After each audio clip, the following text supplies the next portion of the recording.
Assalomu alaykum. Sizlar bilan doktor Boysunov Sohibnazar Nuraliyevich, igloterapeut, nevropatolog. Bugun sizlarga insult haqida ma'lumot beraman.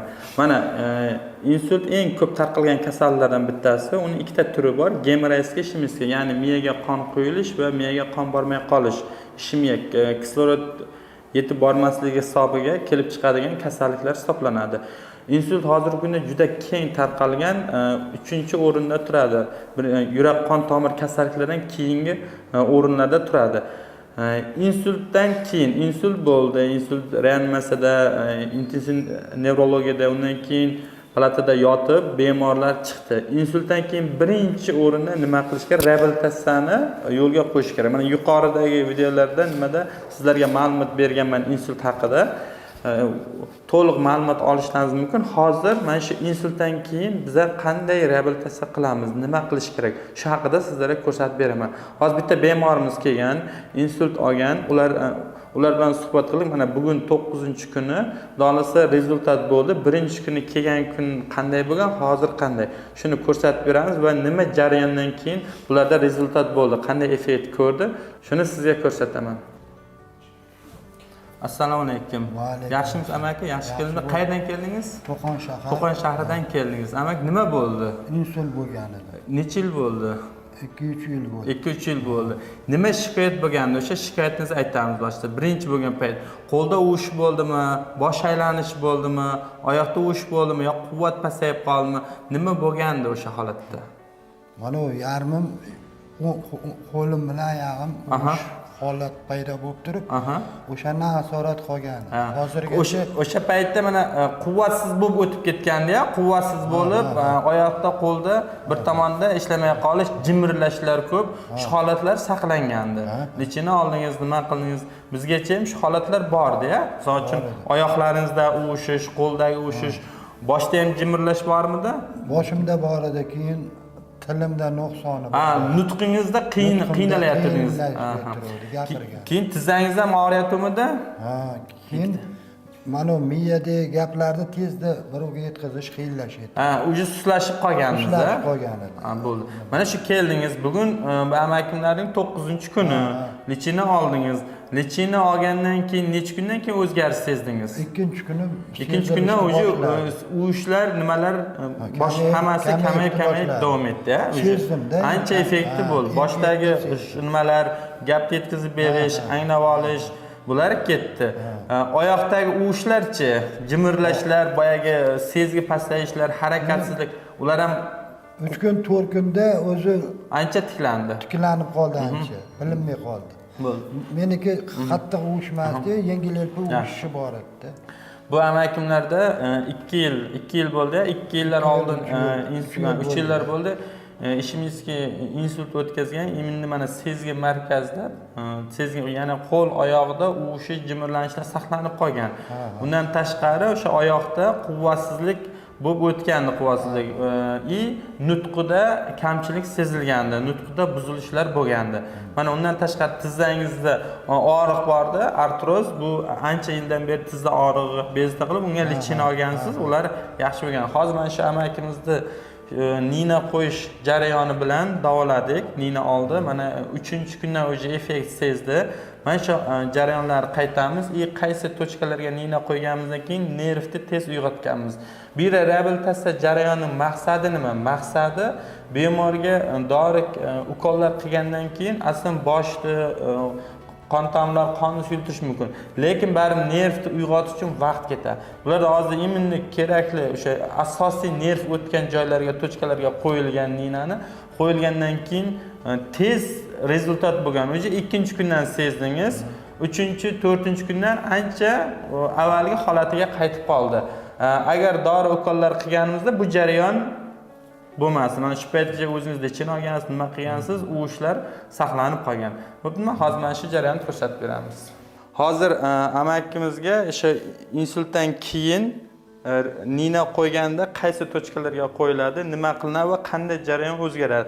Qanday qilib shu tez uvishlarni qo'ldagi quvvatsizlikni yoki bo'lmasa tonusi oshgandan keyin tezroq tiklanishda ko'rsatib beraman. Misol uchun effekti juda tez. Hozir bemorning o'zi ham aytdi, eshitib ko'rsangiz.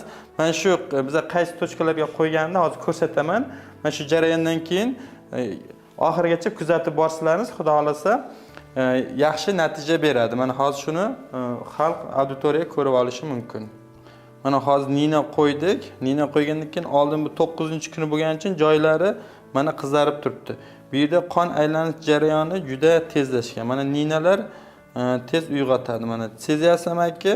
O'zi sezib qoldingiz-a mana.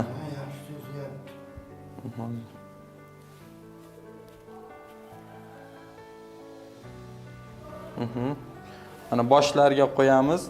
Har bir nina qo'yilayotganda o'zining tochkasi bor. Tochkasiga qo'yilsa, effekt juda zo'r bo'ladi. Mana hozir ularda o'ng qo'l tomonda bo'lgan, shuning uchun boshning chap yarim shariga teri orqali ta'sir qilamiz. Teridan nervlarga ta'sir qilsak, u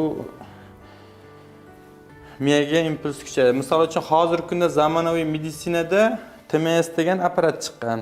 Har xil nimalar, ya'ni TMS yo'naltirib, impuls beradi. Hamma impulslarni yo'naltirgandan keyin bular qo'l, oyoqdagi quvvatsizlik, uvushlar tarqaydi. Biz hozir o'shani nina bilan yo'naltiramiz. Tabiiy usulda xavfsiz, effekti zo'r. Mana hozir ko'ryapsiz.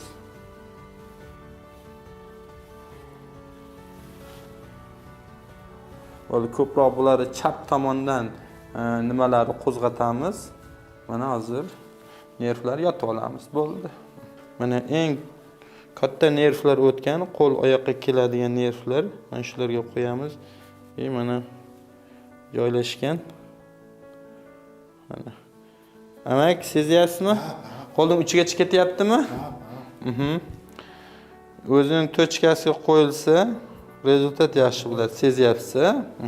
Tok urganday bo'lyaptimi? Mana. Bo'ldi. Keyin har bir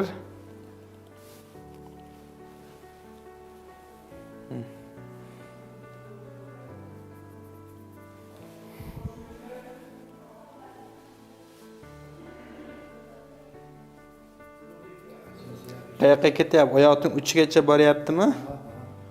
Mana oyoqning uchigacha boryapti. Hozir tok beramiz. Tok yanada jadallashib beradi mana. Qo'llar qimirlayapti. O'sha tochkasiga bela mana qo'l, uch, oyoq to'xtang. Harakatlar yaxshi mana. Mana sezgilar uyg'otib tashlaydi ana. Mana hozirgi jarayonimiz ko'rsatib berdik. Men shularda o'zining tochkasiga qo'yilgandan keyin Ramay nervning o'ziga boryapti, nervning yoniga. Ya'ni periferiyadagi nervga borgandan keyin, ya'ni boshdan chiqib ketib, bosh va orqa miyadan tarqalgan nervga borgandan keyin bu yerdan katta-katta nervlar o'tgan. Shu nervga qo'yildi va stimulyatsiya qildi, qo'zg'atdik. Bular obratni miyaga borib uyg'otadi miyani. Ishla degan informatsiya berib, mana tez effekt beradi. Misol uchun yuzi falaj bo'lib qolgan, qo'lda falajlik bor, oyoqda falajlik bor. Ko'p nima dori, ukol kapinsa qilmaganmiz.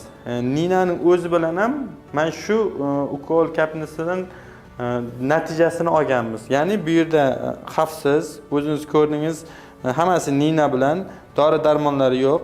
Bo'ladi tabiiy dorilar, damlamalar qo'shib qo'yiladi. Qo'shimcha bitta ikkita, misol uchun nimalar bo'lishi mumkin, ich qotishi mumkin yoki bo'lsa aslan insultlar ich qotib qoladi yoki boshqa qo'shimcha kasallar bo'lsa qo'shilishi mumkin bitta ikkita. Aslovni nina bilan men shu sezgilar yo'qolishi, tonus bo'lib qolishi, spastik tonuslar deymiz. Shularni nina bilan yechamiz. Buning ta'siri qanday bo'lyapti? Mana hozir ninani qo'ydik. Mana burayapmiz. Bu uyg'otyapti. Nervlar uyg'otyapti. Ikkinchi ta'sir bor. Mana spazm berib qoldi, qattiq, insultdan keyin qo'li qattiqlashib yoki bo'lsa harakat qiyinlashib qoladi. Unga qo'yib qo'ygandan keyin o'zi ma'lum muddat bor, 20 minutdan 1 soatgacha kasallik darajasiga qarab qo'yib qo'yamiz. Qo'ygandan keyin o'sha yerdan mushaklarni bo'shashtiradi. Bo'shagandan keyin tabiiy ko'rib turibsizki, mana shu spazmlar, tonuslar hammasi yo'qoladi. Undan tashqari kontraktura ko'p holda yelka bo'g'imlarda kontraktura bo'lib qoladi. Ya'ni insult olgan bemorlarda. Uni ham kontrakturani oldin oladi. Mana mushaklar yumshab turibdi.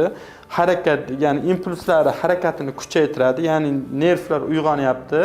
Ya'ni bu yerdagi bo'g'imlarning harakatini kuchaytiramiz va bu bo'g'imlarning o'ziga ham nima qo'ysak, bu yerda kontraktura bo'lib qolishining ham oldini oladi. Mana shular. Rahmat amaki, xudo xolasa rezultat oldingiz mana 10 kunda. Inshaalloh yaxshi bo'lib ketasiz. Faqat o'zingiz ehtiyot qilib turasiz, sog'lig'ingizga qarab turasiz. Xo'p? Agar kimda insultdan keyingi muammolar bo'lsa, qanday insult bo'lishidan qat'iy nazar, qo'lda falajlik bo'ladimi, uvush bo'ladimi, spastik tonuslar bo'ladimi yoki bosh aylanishi bilan keladimi? Bizning klinikamizga murojaat qilishlaringiz mumkin. Almaz Medline klinikasiga.